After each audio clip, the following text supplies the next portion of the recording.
Poursuivez la paix avec tous, ainsi que la consécration, sans laquelle personne ne verra le Seigneur.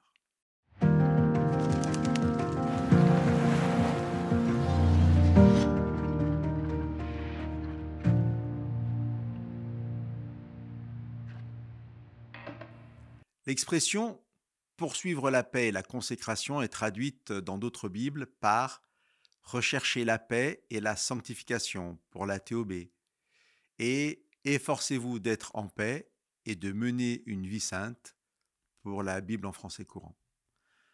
Dans ce verset, Dieu nous demande la paix comme caractéristique de nos rapports avec l'autre et la consécration comme fondement de notre rapport avec lui.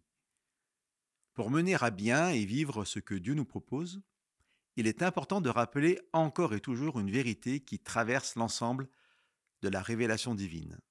Je la résumerai comme ça. Lorsque Dieu nous demande d'accomplir quelque chose, il nous demande essentiellement de le laisser agir dans nos vies pour que cette chose se réalise. Je vous relis donc l'invitation de ce verset 14 du chapitre 12 et je le mets en perspective avec le verset 20 du chapitre 13 de la même lettre aux Hébreux. Tout d'abord, poursuivez la paix avec tous, ainsi que la consécration sans laquelle personne ne verra le Seigneur.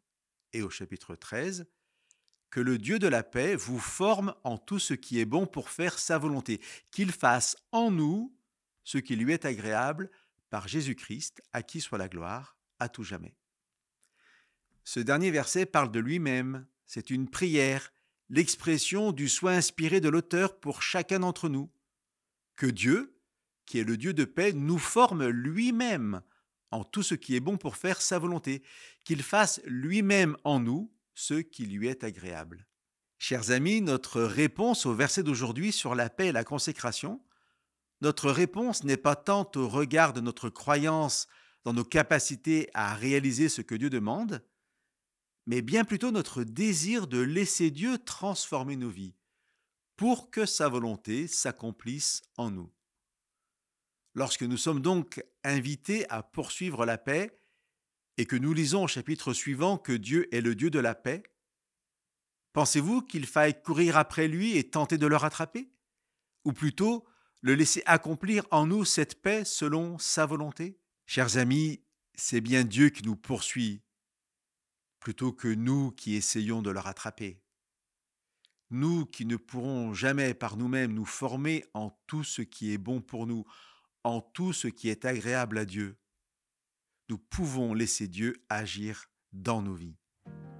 Chers amis, laissons-nous rattraper par Dieu.